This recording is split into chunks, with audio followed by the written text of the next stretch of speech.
be an appropriate time to talk about New Year's resolutions in a very different way to how you're used to talking about them and discussing them. And I see them completely differently now to how I used to see New Year's resolutions. And so if you have a look at the HypnoFit site, there's a lot of blogs about New Year's resolutions that I've written in the past. And I have even been interviewed on the radio on 3AW with regards to this particular topic because they liked my article that I wrote some time ago, and then they called me and interviewed me on New Year's resolutions. And, you know, the standard stuff that you're used to seeing and hearing about, you know, how to make New Year's resolutions stick is not what I'm going to be talking about today. And so what am I talking about when I say the standard stuff? The standard stuff is, okay, make your New Year's resolution practical, make it realistic, write it down, be accountable. All those things, studies have shown, make a big difference in terms of making them stick, as opposed to just saying a resolution and it never eventuates. But what I want to talk about here is not that. It's not about writing things down. It's not about making realistic goals. It's not about holding yourself accountable to someone else. It's not about that at all. What I want to talk about here is, you know, something that has made a massive difference in my life from the beginning of the year when I have made a resolution about something. I'm going to talk about that in a minute, but before I talk about that, which is what was the resolution that I had made for me, I thought first, let's talk about, you know, the whole concept of resolutions. People talk about reducing alcohol, eating less, exercising more, whatever.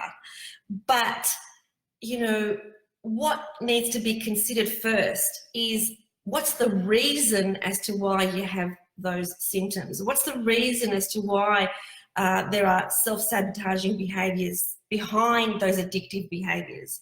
So, for instance, if someone has a resolution to exercise more, what's the head chatter that happens as to why they don't exercise? Is it because they think that they are lazy? And by giving ourselves those messages, I'm lazy, I'm not that kind of person that gets up in the morning. How many times have you heard that? I'm not a morning person. I mean, who was born a morning person? That's just a belief that people hold. What is a morning person? It's just a limiting belief that I am not a morning person. I don't do that. I don't like gym. And most of you would know that gym is not something that I love either, but I just do it because I love the outcome of it. So finding out the reason as to why we decide that it's too hard to make the decisions in our lives that we need to make, and changing the reason as opposed to changing the symptom, which is, you know, losing weight, exercising, not drinking alcohol, whatever. So with the example that I just gave you, if it is a resolution for you that you do want to exercise more, then why aren't you exercising? Why really? What are the reasons you're giving yourself? And if the reason is, oh, I'm just not that kind of person, then that's the self-talk and that's the chatter in your head that you need to switch around. So that's the first thing I want you to consider is, what's the reason that you haven't changed behavior? What's the reason that you're still doing the things that don't serve you? And change that around. Start with the thoughts that are going through your head and switch that self-talk around. So now I'm going to talk about, well, what was my New Year's resolution? And so the way that I thought about it this year was, because if you know me, you know that I am goal focused, and I make resolutions all through the year, and I make goals throughout the year, and I have a lot of notebooks, and I journal a lot, and I give myself dates, and I give myself milestones, I give myself accountability buddies, and I do all of that. So that's something that happens for me throughout the year. But at the beginning of this year, I had a really, really honest reflection on my relationship with the most important person in my life. So I've got to be careful not to get emotional because you know, when we talk about the most important people in our lives, we tend to, it gets to our heartstrings. So the most important person in my life is my son. And I've only got one son. And so, you know, our relationship is pretty special because we've been together from the beginning. And when I say we've been together from the beginning, what I mean is that, you know, I was separated from my son's father from when he was 5 years old. And so, you know, he is the most important person in my life. And if I'm thinking about something, it's all about, well, how does this impact my son? And what does this mean for him? Because there's nothing more important to me than his experience of this time on our earth. And so I had a really good look at how are we relating lately? What's going on lately between us? And what I found when I really had an honest reflection on that was that every time I, you know, wanted to catch up with him, because he's 26, he's not 12 anymore, he's 26 years old, still lives here at home with me, but every time I wanted to have a really good talk, it seemed like he was always avoiding, you know, having those kind of talks, real sit downs to see, you know, what's going on, what's happening. And so I noticed that he didn't want to spend that time with me like he used to, and he would avoid those conversations with me. And I was really cut about that, because it was like, well, you know, he's my only son, and I really want to see where he's at, and I really want him to spend time with me. And so, because things have shifted lately in terms of him wanting to. And then what I discovered was that I had a look at my own behavior and what our interactions were like. And what our interactions were like were usually comments from me about things he hasn't done, things he could have done better, or he could have done faster. You know, when's he going to take the rubbish out? When's he going to empty out the dishwasher? When's he going to bring down the sheets from his bedroom so I can wash it? When's he going to do all of this? Or, you know, why is he going to work late? And, you know, all these kind of comments that I had found myself saying to him, you know, as soon as I saw him. And so, of course, when you start your conversations with your children or with anybody at all, and it has a negative undertone or any kind of judgment attached to it, the recipient is not going to want to spend time with you.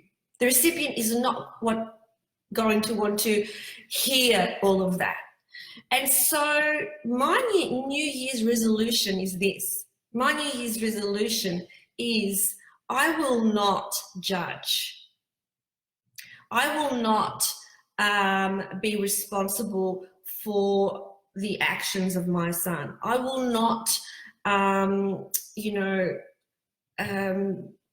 take that responsibility. His journey, his life.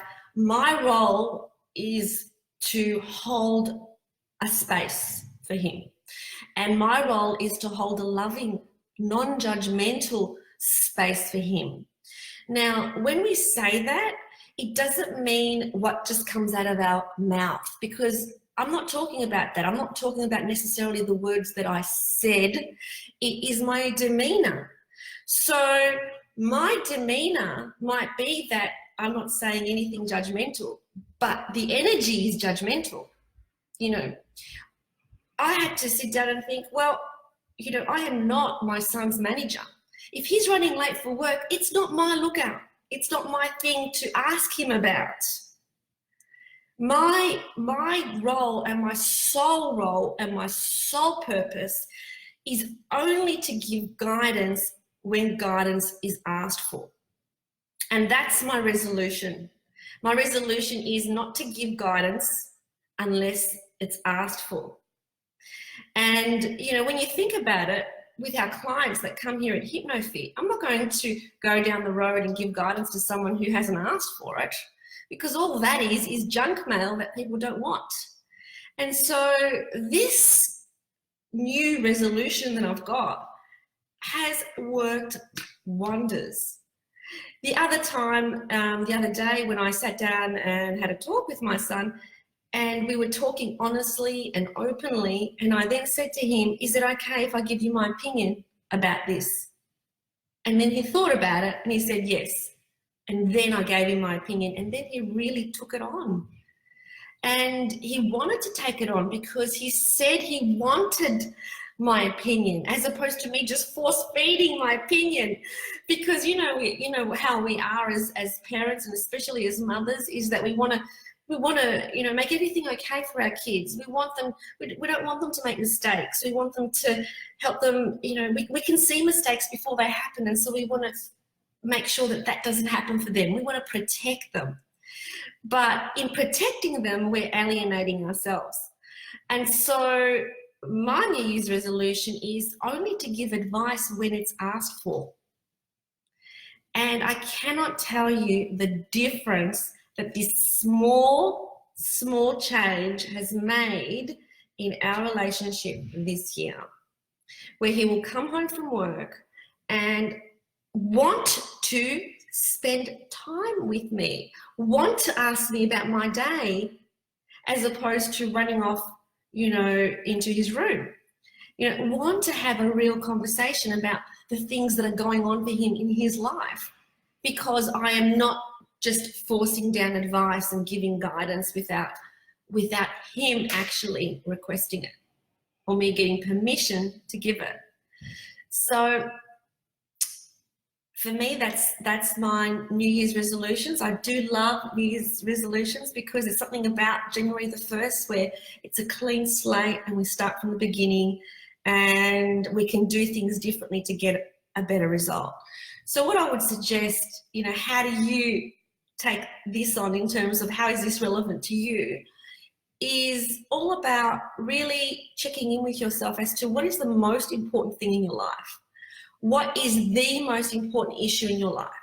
So for me, without a doubt, the most important thing at any one time in my life is my son. That's the most important thing in my life. No matter what else is going on in my life, he is the most important thing in my life.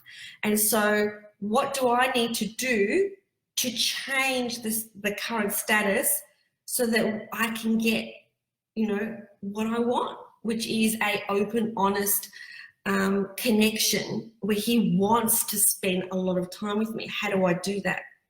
And then I do it. I stick to it. I take away judgment. I take away guidance unless it's asked for. And all I do is I hold a space for him to be himself and for him to connect. And so I hope that's been helpful for you. And if you do have any questions about any of that, just drop me a line and I'd be happy to talk about it. See ya.